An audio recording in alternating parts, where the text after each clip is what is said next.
What type of leader are you? There are many different leadership styles, right? Everybody talks about the micromanager as being a bad leader, or the absent leader, the person who you don't know whether or not you can get in touch with, or you don't know where they stand.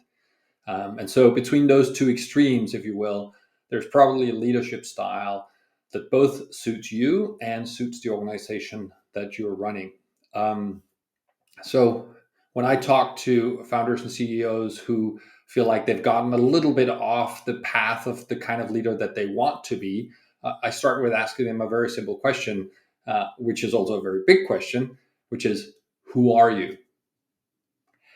And after spending a few hours thinking about that and talking about that together, we come down to the person you are is also the leader you're going to be, right? So if you are a very communicative, open, extrovert person, well, that is the kind of leader you're going to be. If you're more introvert, quiet, not so expressive, not so communicative, that's the way you'll have to lead. So basically, you cannot be something you are not, or I believe you shouldn't try to be something you're not, but you should play to the strength of what you already are. So for me, because I am a very external, communicative, engaging, and engaged person, the way I lead is I start by letting people know that I always will have an opinion if they ask me. I will always engage if they ask me. And in the beginning, for the first 3 or so months that they work with me and work for me, I will be very active in all of our conversations. And it's not because I don't trust them. It's not because I don't respect their decision. It's because I want to be close to them so we get to know each other and understand how we will work together. And then over time, I become more of a, if I don't hear from them, I assume everything is good. And I check in with them with our regular one on ones or with our quarterly deep dives. That's a video for another day, but how do you run your team and how do you run the meetings? That's something that we can also talk about. So that's the way I do it. I typically tell people, you're here because I trust you. You're here because you know how to do something that others did not.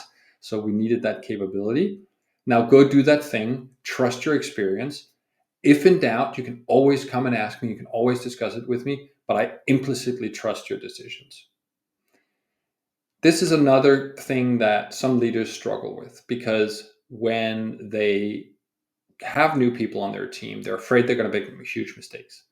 But the fact of the matter is, everybody does make mistakes, and none of them are going to be huge. None of them are going to be so material that will derail your business.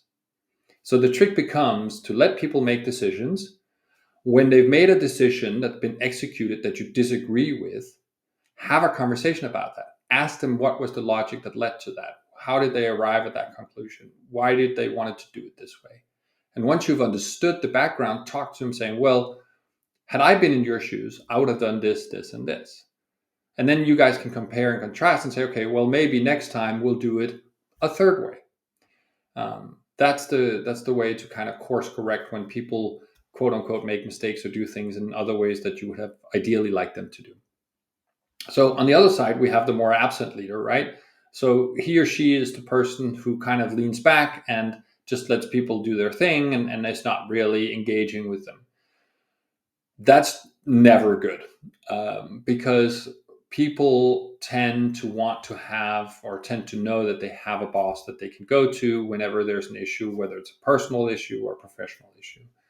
So even if you are the quiet type that doesn't communicate a lot, that has a lot of faith and trust in your team's capability, you need to let them know that, of course, not my door is always open.